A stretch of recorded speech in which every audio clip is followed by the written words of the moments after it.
Ken Coleman, Ramsey personality, best-selling author. He is always working. The Ken Coleman Show. Find it wherever you get your podcasts.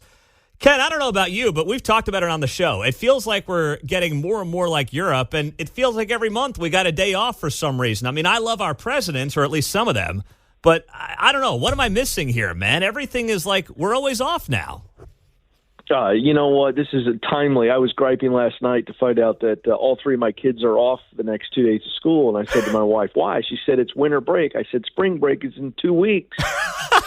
Is that right? I don't understand. I said, and I told a total old man move, and I shuffled to my bedroom, and I just muttered under my breath, when I was a kid, you know how many breaks I had? I had no breaks. That was my break. No break. Now we got winter break, spring break. We got holidays.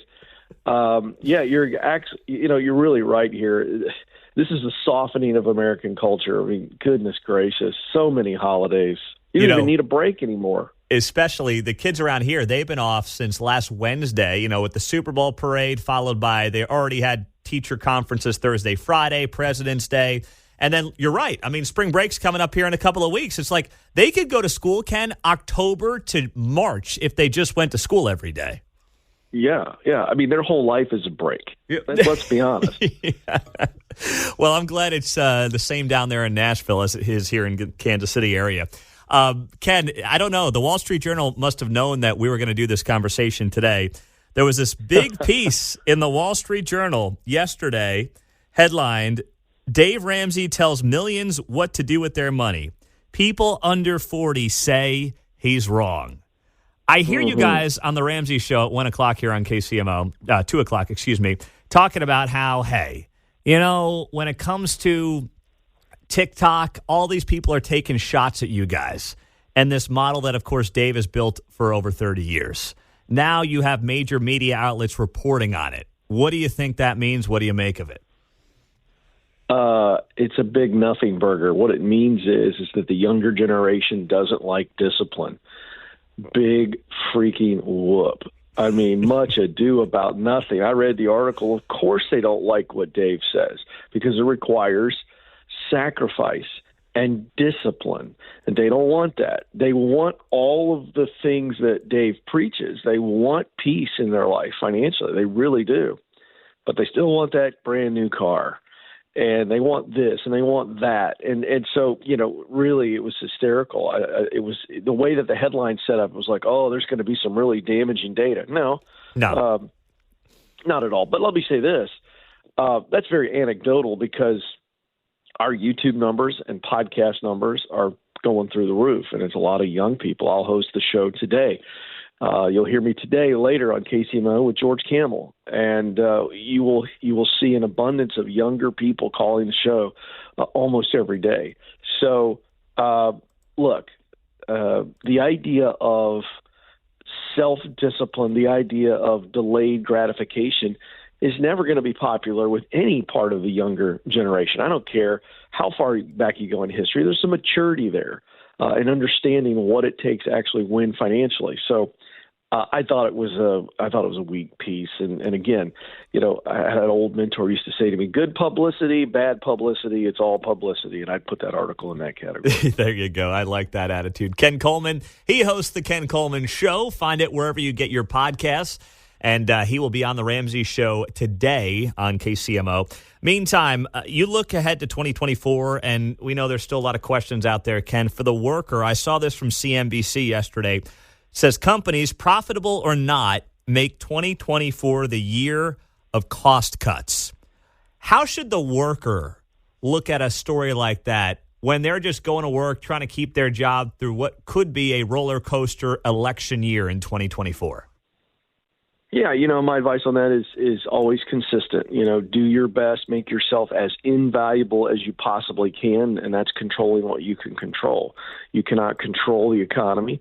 You cannot control your company's leadership, and how they respond to economic signs. And so to that end, always have an exit strategy. When we get on a plane, if I get on a plane today to fly to Kansas City, right before we take off, the flight attendants are going to give us instructions in case of a water landing or an emergency landing. So we're all kind of, okay, this is our route. And I think you have to have that same approach. whether it be a second income or aggressively, saving up an emergency fund to where you have 3 to 6 months of expenses like we teach in our 7 baby steps, to have cushion so that if something were to happen, it's not going to set you back too far. Mm-hmm. However, it's important to point out that headline is that, they go to school and teach these people how to write headlines that freak people out, thus pay attention. And so I read the article. There's nothing new here. We saw this in 2023 as well. We saw a lot of tightening of the belt. We saw big layoffs in the first and second quarter in the tech sectors in 2023. And this is, honestly, I'm never a favor of layoffs, but this is just fiscal responsibility. And you see companies just saying, you know what? We've been through an intense season of inflation. Stock market's paying attention. These big public companies, Pete, they make their living making their investors happy. And so it is a tightening of the belt. It is saying, all right, we're going to work leaner. We're going to cut costs instead of passing costs on to the consumer, which is the typical move in an inflationary period. Companies will say, all right, well, we're just going to charge you more for your Big Mac combo.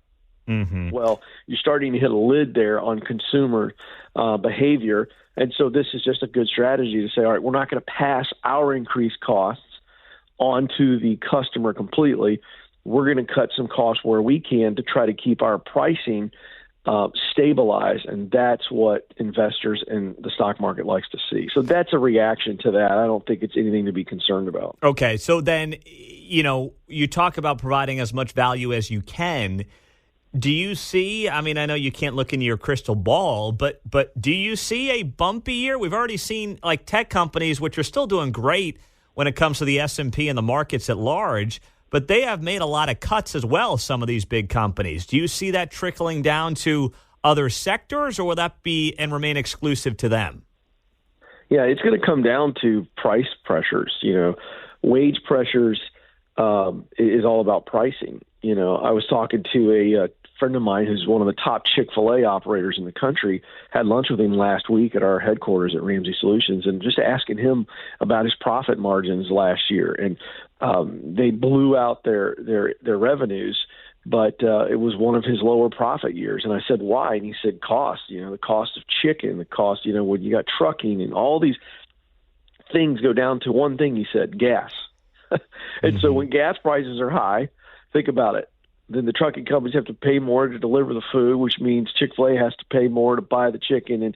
And so, you've got an economy that's so interconnected. So to answer your question, honestly, it's you don't know when the bumps are coming because it can be very, very crazy. You look at the Middle East situation right now, it's constantly like, what's going on? And it doesn't take much for oil prices to spike, and that trickles to the pump, and then that affects the entire economy. So it's hard to say. Well, when the cost of small business raises, well, then they're going to lay off people, and small businesses are our greatest, swath of employers across the country. So it's one of those deals where what's the presidential election going to do? So it's just which way the wind blows, and just a slight bit of adjustment of the wind can change the direction of the boat. That is so true. Ken, we'll be listening this afternoon on KCMO, my friend. We appreciate you, and we know that you're not taking any days off, so thanks for being here. I will be in full throat later today for all the KCMO listeners. I can't wait. You keep that George Camel guy in check, Ken, as you always do. I'll try. It's heavy lifting. Have a great week, my friend. All right. Thank you, buddy. That is Ken Coleman, host of the Ken Coleman Show on KCMO. He does outstanding work on his show, and you hear him on the Ramsey Show in the afternoons on 95.7 FM.